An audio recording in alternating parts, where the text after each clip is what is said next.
ಆರಾಧ್ಯ ದೇವನಾದಂಥ ಕೊತ್ತಲ ಬಸವೇಶ್ವರನಲ್ಲಿ ನತಮಸ್ತಕನಾಗಿ ಪರಮ ಪೂಜ್ಯರಾದ ಮಡಿವಾಳೆಯ ಸ್ವಾಮಿಗಳ ಅಮೃತ ಹಸ್ತದಿಂದ ಪ್ರಾರಂಭಗೊಂಡಿರುವಂಥ ಶ್ರೀ ಕೊತ್ತಲ ಬಸವೇಶ್ವರ ಭಾರತೀಯ ಶಿಕ್ಷಣ ಸಮಿತಿ 1974ರ ವಸಂತ ಪಂಚಮಿ ಎಂದು ಪ್ರಾರಂಭಗೊಂಡು ನಾಳೆ ಅಂದರೆ ಫೆಬ್ರವರಿ 14, 2024ಕ್ಕೆ 50 ವರ್ಷ ಸಂಪನ್ನಗೊಳ್ಳಲಿದೆ.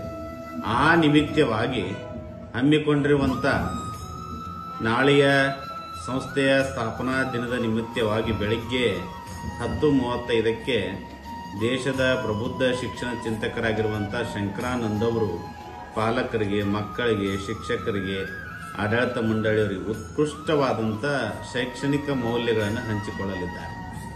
ಅದರ ಜೊತೆಯಲ್ಲಿ ಸಾಯಂಕಾಲ 4:30ಕ್ಕೆ ವಿಶೇಷವಾದಂಥ ಕ್ರೀಡೋತ್ಸವ ಮತ್ತು ಸಂಸ್ಕಾರ ಭಾರತಿ ಇದನ್ನು ಒಳಗೊಂಡಂಥ ಕಾರ್ಯಕ್ರಮದ ಆಯೋಜನೆ ಇದೆ. ಸರಿಸುಮಾರು 1500 ಮಕ್ಕಳು ಆ ಕಾರ್ಯಕ್ರಮದಲ್ಲಿ ತಮ್ಮ ಪ್ರತಿಭೆಯನ್ನು ವ್ಯಕ್ತಪಡಿಸುವಂತವರಾಗಿದ್ದಾರೆ.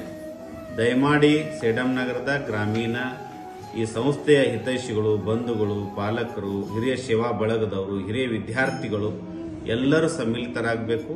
ನಿಮ್ಮ ಮಕ್ಕಳ ಪ್ರತಿಭೆಯನ್ನು ನೋಡಬೇಕು. ಅದರಲ್ಲಿ ಮಲ್ಲಗಂಬ, ರೂಪು, ಗೋಪುರ, ಆನಂತರ ಯೋಗ, ಆನಂತರ ಬೇರೆ ಬೇರೆ ನೃತ್ಯಗಳು, ಅದರ ಜೊತೆಗೆ ಅಗ್ನಿಯನ್ನು ಪ್ರವೇಶ ಮಾಡುವಂಥದ್ದು, ಸೈಕ್ಲಿಂಗು, ಅದರ ಜೊತೆಗೆ ಅಗ್ನಿಯನ್ನು ತಲೆ ಮೇಲೆ ಇಟ್ಟುಕೊಂಡು ಬಂಜಾರ ಸಮಾಜದ ನೃತ್ಯಗಳು, ಜಾನಪದ ಕಲೆಗಳು, ನಮ್ಮ ಭಾರತೀಯ ಸಂಸ್ಕೃತಿಯ ಪ್ರತೀಕವಾಗಿರುವಂಥ ಹಲವಾರು ಪ್ರಕಾರದ ಚಟುವಟಿಕೆಗಳನ್ನು ತೋರಿಸುವಂಥವರಾಗ್ತಾರೆ. ಅದಕ್ಕೆ ದಯಮಾಡಿ ಸೇಡಂ ನಗರದ ಮತ್ತು ಗ್ರಾಮೀಣ ಎಲ್ಲರೂ ಕೂಡ ಬರುವಂಥವ್ರು ಆಗಬೇಕು ಅನ್ನುವಂಥದ್ದನ್ನು ತಮ್ಮೆಲ್ಲರ ಗಮನಕ್ಕೆ ತರ್ತಾ ನಿಮಗಾಗಿ ನಾವು ಕಾಯುತ್ತೇವೆ.